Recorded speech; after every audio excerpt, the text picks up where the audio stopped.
कभी सोचा है कि कोई बिल्डिंग मतलब कोई घर या ऑफिस आधे टाइम और काफी कम लागत में बन जाए? सुनने में थोड़ा मुश्किल लगता है ना? लेकिन आज हम एक ऐसी ही कंपनी की बात करेंगे, ई-पैक प्रीफैब, जो भारत के कंस्ट्रक्शन की दुनिया में सच में एक क्रांति ला रही है। तो चलिए शुरू करते हैं।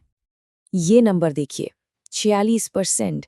46% ये सिर्फ एक नंबर नहीं है, ये एक तूफान का इशारा है। तो इसका मतलब क्या है आखिर?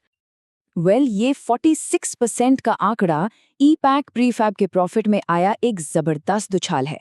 और सबसे बड़ी बात यह है कि ये ऐलान उन्होंने मार्केट में लिस्ट होने के ठीक बाद अपनी पहली इन्वेस्टर कॉल में किया।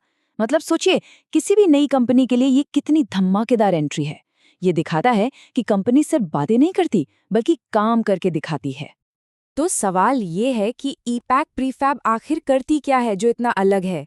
उनका पूरा बिजनेस प्रीफैब पर टिका है, जिसे कंस्ट्रक्शन का नया दौर भी कहा जा सकता है। इसे ऐसे समझते हैं, मान लीजिए जैसे हम बचपन में लेगो ब्लॉक्स से खेलते थे, है ना? बस ये बहुत बड़े असली बिल्डिंग के ब्लॉक्स हैं। पारंपरिक कंस्ट्रक्शन में क्या होता है, एक एक ईंट जोड़ी जाती है, महीनों लग जाते हैं। लेकिन प्रीफैब में दीवारें, छतें, ये सब कुछ फैक्ट्री में ही बनकर तैयार हो जाता है। फिर इन्हें बस ट्रक में लादकर साइट पर लाया जाता है और क्रेन से बस जोड़ दिया जाता है। नतीजा क्या होता है? जबरदस्त रफ्तार और कमाल की एफिशिएंसी। अब जरा इस सीधी टक्कर को देखिए।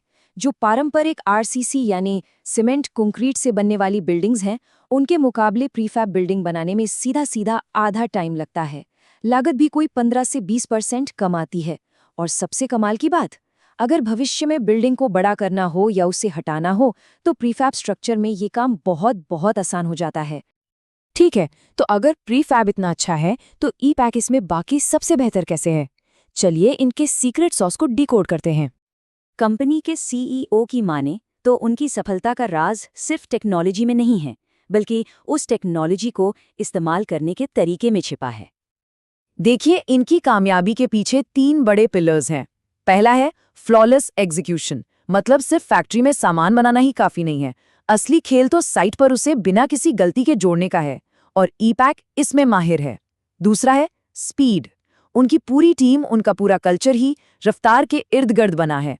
और तीसरा डिजिटल इंटीग्रेशन, उन्होंने हर प्रोसेस को टेक्नोलॉजी से जोड़ दिया है, जिससे गलतियां कम होती हैं और काम बिल्कुल मक्खन की तरह चलता है। जैसा कि उनके एमडी और सीईओ संजय सिंघानिया खुद कहते हैं, हमने निर्माण की गति और डिलीवरी की गति से पूरे प्रीफैब उद्योग को बाधित कर दिया है।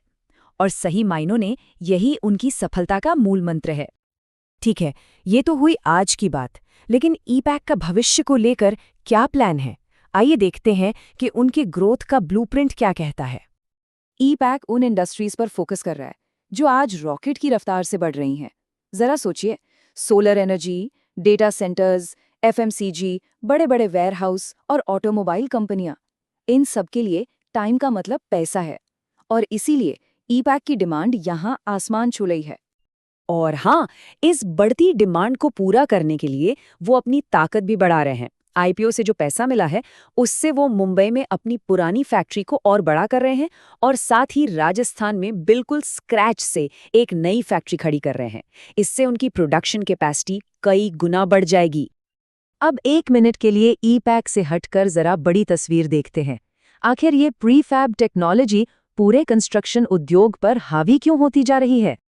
ये स्लाइड मेरे हिसाब से सारी कहानी कह देती है। सीईओ के मुताबिक प्रीफैब अभी भी भारत के टोटल बिल्डिंग कंस्ट्रक्शन मार्केट का सिर्फ 3 से 5% ही है। इसका मतलब साफ है कि ग्रोथ का स्कोप बहुत बहुत बड़ा है। ये तो बस एक शुरुआत है। और इसकी वजह भी बिल्कुल साफ है। आज की जो नई इंडस्ट्रीज हैं, जैसे सोलर पावर या डेटा सेंटर्स, उनके लिए स्पीड ही सब कुछ है। एक सोलर प्लांट की टेक्नोलॉजी 3 साल में पुरानी हो सकती है, इसलिए उन्हें ऐसी फैक्ट्री चाहिए जो महीनों नहीं हफ्तों में खड़ी हो जाए। सोचिए, अगर बिल्डिंग 2 महीने पहले तैयार हो गई तो कंपनी की कमाई भी 2 महीने पहले शुरू हो जाएगी। बस यही वो फायदा है जिसके लिए कंपनियां प्रीफैब को चुन रही हैं। और इस तेजी से बढ़ती हुई इंडस्ट्री में भी ई-पैक सबसे आगे दौड़ रहा है। जहां पूरी प्रीफैब इंडस्ट्री करीब 12% की दर से बढ़ रही है, वहीं ई-पैक ने हिस्टोरिकली 46% की ग्रोथ दिखाई है। मतलब वो सिर्फ लहर के साथ नहीं बह रहे हैं, वो खुद लहर बना रहे हैं। तो इस पूरी पड़ताल का निचोड़ क्या है? पहली बात, ईपैक ने आईपीओ के बाद जबरदस्त नतीजे दिए हैं। दूसरी बात, उनकी सबसे बड़ी ताकत है काम करने की रफ्तार और भरोसेमंद होना। और तीसरी, वो एक ऐसे बाजार में है जहां ग्रोथ की अपार संभावनाएं हैं, क्योंकि अब ज्यादा से ज्यादा इंडस्ट्रीज प्रीफैब को अपना रही हैं। तो आखिर में एक सवाल मन में आता है, जैसे जैसे दुनिया को और तेज और सस्ते और फ्लेक्सिबल कंस्ट्रक्शन की जरूरत बढ़ रही है, क्या ऐसा हो सकता है कि बिल्डिंग्स बनाने का भविष्य हमारे सामने पहले से ही मौजूद है, बस उसे अपनाने की देर है? इस पर सोचना तो बनता है।